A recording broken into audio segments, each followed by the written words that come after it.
تمہارے لیے تیار ہے ڈش، لیکن تم ہمارے لیے کھانا لے کر آؤ. وہ اس کو کہتا ہے کہ ہمارے لیے تم کھانا لے کر آؤ گے تو پھر تمہیں ڈش مل جائے گی.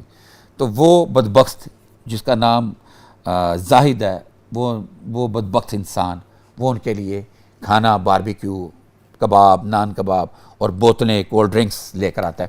وہی اسی جگہ پر ان دونوں میاں بیوی کے سامنے وہ یہ حرامزادے کھانا کھاتے ہیں، اور اس دوران جو زاہد آیا ہوتا ہے، جو کھانا لے کر آیا ہوتا ہے، وہ اس لڑکی کے ساتھ وہ ریپ کرتا ہے، اس کو ریپ کا نشانہ بناتا ہے اس کے ساتھ.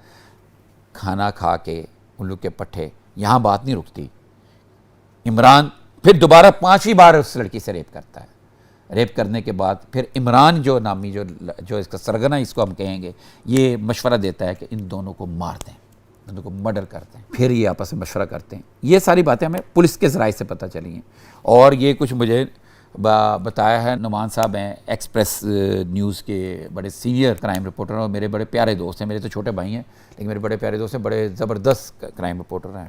ان سے بھی مجھے کچھ باتوں کا پتہ چلا. تو وہ یہ کہتے ہیں، ان سے مجھے پتہ چلا، انہوں نے یہ کہا، عمران نے کہا ان کا مرڈر کر دیں، ان کو ختم کر دیتے ہیں، ختم کر کے یہیں پھینک دیتے ہیں یا دفنا دیتے ہیں کہیں پہ. تو اس کو باقی زاہد وغیرہ یہ کہتے ہیں کہ نہیں، اس سے مسئلہ زیادہ بگڑے گا، زیادہ خراب ہوگا. تو بگڑے گا کیا کریں؟ تو اویس نے اور ارشاد نے کہا ہم ان کی ویڈیو بناتے ہیں. انہوں نے ان کی ویڈیو بنائی اور ویڈیو میں معافیاں تلافیاں کروائیں، اور ان سے یہ بھی حلفیہ بیان لیا کہ انہوں نے کہا جی وہ بندے نے کہا جی میں حلفیہ بیان دینا کہ میں اس سے بارے کبھی کسی نے گل نہیں کروں گا، کوئی کاروائی نہیں. ان کو پابند کیا کہ ہم تمہاری جان چھوڑ رہے ہیں، ہم تمہیں زندہ چھوڑ رہے ہیں، صرف اس شرط پہ کہ تم تھانے گئے. اگر تھانے گئے ہمارا کچھ نہیں بگڑنا، ہمارا کسی نے کچھ نہیں بگاڑنا، تم لوگ ثابت نہیں کر سکتے، لیکن ہم تمہاری ویڈیو جو ہے نا وائرل کر دیں گے. تو یہ وہ ایک لمحہ تھا جو ایک عجیب سا، ان بیچارے ان کے ٹرامے کے لوگ تھے. خیر ان کو یہ دھمکا کے ویڈیوز بنا کے وہ چلے گئے، لیکن ویڈیوز کا ذکر ایف آئی آر میں نہیں ہے. تو وہ چلے جاتے ہیں. چلے جانے کے بعد وہ گھر جاتے ہیں. گھر جا کے جب بات کرتے ہیں، وہ بیچارہ جو شخص ہے، وہ جو لڑکا ہے، وہ تو ڈر جاتا ہے، لیکن لڑکی میں حوصلہ پیدا ہوتا ہے. کیوں ہوتا ہے اس کی میں ایک وجہ بتاتا ہوں. اس کی یہ ہے کہ لڑکی نے ایک ٹراما گزرا تھا 5 بار اس کی مرضی کے خلاف، زبردستی اس کو نوچا گیا تھا. تو اس کا بدلہ لینا اس کے دل میں تھا، اور اس کو یہ پتہ تھا کہ اس کو حافظ آباد میں بھی ایسا ہوا، اسی طرح ریپ کیا گیا، اور شوہر کے سامنے بیوی کو ریپ کیا گیا. اور لیکن ان کو بھی کہا گیا کہ تسی یہ جا کے دسیا تہاڈی ویڈیو وائرل کر، لیکن ویڈیو وائرل کر دی گئی تھی. تو لڑکی نے ہمت کی، اپنے شوہر کو لے کر تھانے چلے گی. یہاں پہ 15 پہ کال نہیں کی. میں اکثر کہتا ہوں، اس سے پہلے بھی میں نے بات کی ہے کہ 15 پہ نہیں کال کی. دیکھیں میں رضا ایس ایچ او ہیں اس کے چونگ کے تھانے کے، میں ان کو اپریشیٹ کرتا ہوں کہ کمال رضا نے ذمہ داری کی. حالانکہ پولیس سے میں ایسا اکثر توقع نہیں ہوتی، جیسے میں نے بھی اپنے ایک ویلاگ میں کالی بھیڑوں کے بارے میں بات کی ہے، اکثر توقع نہیں ہوتی، لیکن اس نے بڑا اچھے طریقے ڈیل کیا. اور میں اکثر میرے سے جو لوگ میرے جاننے والے ہیں مجھے کوئی پہلے کال کرتے ہیں، میں انہیں کہتا ہوں پہلے 15 پہ کال کرو، گاڑی چوری ہوئی ہے، موٹر سائیکل چوری ہوئی ہے، پرس چھینا گیا، موبائل چھینا گیا، ڈکیتی ہو گئی، چوری ہو گئی، اور کسی نے مارا ہے آپ کو، کوئی آپ کے گھر پہ کوئی پراپرٹی کو چھین رہا ہے، کوئی آپ کے اوپر قبضہ کر رہا ہے، کوئی گھر کے اوپر قبضہ کر رہا ہے، کوئی کسی اور کے اوپر تشدد کر رہا ہے، تو آپ 15 پہ کال کریں. 15 اس پہ حالانکہ کئی دفعہ پولیس ایس ایچ اوز وغیرہ ناراض بھی ہوتے ہیں، چوری یا ڈکیتی موبائل چھیننے کے اوپر اپنے کال، کیونکہ ہمارے پاس آ جاتے، کیونکہ 15 کال کرنے سے ریکارڈ پہ آ جاتی چیزیں، اور پولیس کو کارروائی کرنی پڑتی ہے اگر کوئی واقعہ صحیح سچا ہوا ہو. تو ناظرین انہوں نے بغیر 15 کال کیے سیدھا وہاں پہ گئے. رضا نے بڑی ذمہ داری کا ثبوت دیتے ہوئے لڑکی کا فوری طور پہ میڈیکل کرایا. اپنے ڈی آئی جی فیصل کامران جو ہیں ان کو بتایا، انہوں نے فوری طور پر ٹیمیں تشکیل دے دیں کہ ملزموں کو فوری تلاش کیا جائے. میڈیکل کرنے کے بعد ایف آئی آر دے کے ان کو اپنی ہی حفاظت میں کہیں تحویل میں کہیں ان کو چھپا دیا. ان کو ڈر تھا کہ کہیں وہ اتنے نٹورس قسم کے لوگ ہیں ان کو مار نہ دیں. تو ناظرین پھر کیا ہوتا ہے اس کے بعد، یہ جب اس طرح کی ایف آئی آر درج ہوتی ہے، موجودہ نئے ایس او پیز کے مطابق وہ ایف آئی آر فوری طور پہ سی سی ڈی سے شیئر کر دی جاتی. سید ظفر چٹھا صاحب کے علم میں آیا، انہوں نے فوری طور پہ ڈیوٹی لگائی سی سی ڈی مالٹون کی، D S P Hasnain Haider. میں ان کو جانتا ہوں، بڑے زبردست پولیس آفیسر ہیں. اسلام آباد میں بھی انہوں نے ایس ایچ او شپ کی ہوئی ہے، اور ڈیڈ آنیسٹ آدمی ہے، اور لیکن کام کا جن ہے، 24 گھنٹے جا کے کام کرتا ہے. تو فوری طور پہ انہوں نے اپنے لوگوں کو چھوڑا. وہاں پہ جیو فینسنگ بھی کی. لڑکی نے بتایا کہ ہم سے فون کیا تھا, جیو فینسنگ وغیرہ بھی انہوں نے کی, لیکن وہ تو ایک ہی اسی ملزم کی تھی جیو فینسنگ. تو ہیومن انٹیلیجنس کا کام لیا گیا, اس سے کام لیا گیا. جب وہاں پر گئے, یہاں پہ ایک چیز جو حسنین حیدر صاحب کو کام آئی وہ یہ تھی, حسنین حیدر صاحب چونک کے علاقے میں ایس ایچ او رہ چکے ہوئے تھے, ان کو پتہ تھا وہاں پہ چند ایک حویلیاں اس ٹائپ کی ہیں جہاں پہ ایسی کارروائیاں ہوتی ہیں. جب انہوں نے ہیومن انٹیلیجنس کی لوگوں سے پوچھا تو انہوں نے بتایا کہ یہ جو عدنان ارسلان نامی لوگوں کی حویلی ہے, یہاں پہ اس طرح کے لوگ بیٹھتے ہیں اور وہاں پہ ڈانس مجرا پارٹیاں اور اس طرح کی حرکتیں اور لوگوں کے ساتھ ناجائز کارروائیاں, مارنا پیٹنا, یہ اس حویلی میں ہوتا رہتا تھا.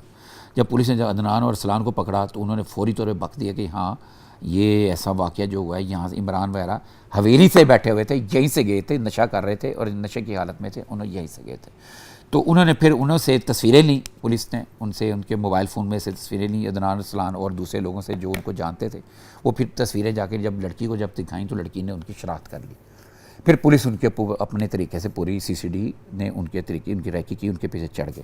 پہلی اطلاع ملی منسٹر کالونی کے علاقے میں فیروز پور روڈ پہ, وہاں پہ کسی فارم ہاؤس یا کسی حویلی یا ڈیرے پہ وہ ملزم موجود ہیں. پولیس نے وہاں پہ چھاپہ مارا تو وہاں پہ پولیس مقابلے میں انہوں نے فائرنگ کر دی. پولیس کراس فائرنگ میں اویس اور ارشاد دونوں مارے گئے. ایک آدھ دن کے بعد پولیس کو اطلاع ملتی ہے کہ چونک کے علاقے میں موجود ہیں زاہد اور عمران. پولیس وہاں پہ چونک کے علاقے میں جب چھاپا مارتی ہے تو وہاں پہ بھی وہ آگے سے مزاحمت کرتے ہیں, فائرنگ کرتے ہیں, یہاں تک کہ پولیس افسران کی جو بلٹ پروف جیکٹس ہیں ان کے اوپر بھی گولیاں لگتی ہیں اور وہ وہاں پہ فائرنگ میں جناب وہ جو زاہد ہے وہ مارا جاتا ہے. عمران پھر فرار ہونے میں کامیاب ہو جاتا ہے.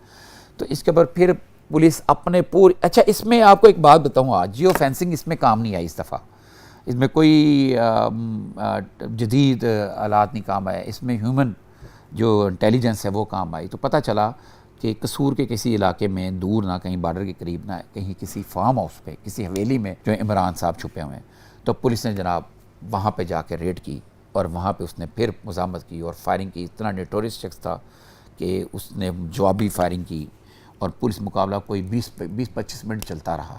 20-25 منٹ کے پولیس مقابلے کے بعد جب انہوں نے آگے جب گولیاں چلنی بند ہوئیں تو آگے جا کے دیکھا تو عمران جو ہے وہ مردہ حالت میں پایا ہوا تھا. اس طرح چاروں ملزم شوہر کے سامنے 5 دفعہ گینگ ریپ کرنے والے چاروں ملزموں کو سی سی ڈی نے جہنم واصل کر دیا اور ان کو ختم کر دیا, مار دیا. ناظرین, بات کرنے کی مقصد یہ ہے کہ ابھی بھی ہمارے پتہ نہیں ہم کس طرف جا رہے ہیں. دائیں بائیں نظر رکھیں اور اپنی پولیس سی سی ڈی کا بھی ساتھ دیں, ان کو بھی بتائیں.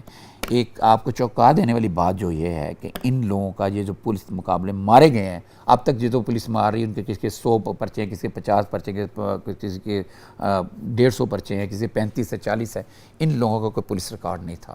اور پولیس ریکارڈ نہ ہونے کی وجہ کیا پتہ چلی کہ یہ اتنے نٹوریس تھے اور اس طرح کی حرکتیں کرتے رہتے تھے, کسی کی عزت ان سے محفوظ نہیں تھی. نشہ کر کے رات کو نکل کے لوگوں کو اسی طرح تنگ کرتے تھے. اس دن بھی انہوں نے نشہ کیا ہوا تھا اور ان کی دہشت تھی جس کی وجہ سے لوگ تھانے میں جا کے شکایت نہیں کرتے تھے. لیکن لوگ کسی نہ کسی بے مظلوم کی جس کے ساتھ انہوں نے زیادتی کی تھی اس کی دعائیں کام آ گئیں اور یہ جہنم واصل ہو گئے. میں تو یہ کہوں گا اس لڑکی کی سسکیاں اللہ میاں نے سن لیں جس کے ساتھ زیادتی کی تھی اور سی سی ڈی کو ایک فرشتہ بنا کے بھیجا اور سی سی ڈی نے ان کو جہنم واصل کیا. اور یہ مبینہ پولیس مقابلے میں چاروں کے چاروں 3 شفٹوں میں ختم ہو گئے.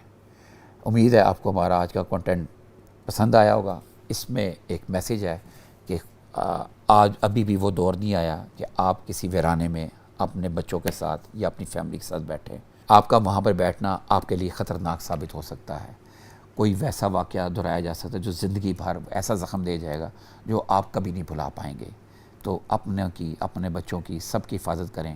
ویرانے میں جانے پہ گریز کریں. ایسی جگہ پہ رہیں جہاں پہ سب لوگ آپ کو دیکھ رہے ہوں اور کوئی آپ کے ساتھ زیادتی نہ کر سکے. بہت جلد ہم آپ کے ساتھ نئے کانٹیکٹ کے ساتھ حاضر ہوں گے. تب تک کے لیے ہمیں اجازت دیں. اللہ حافظ.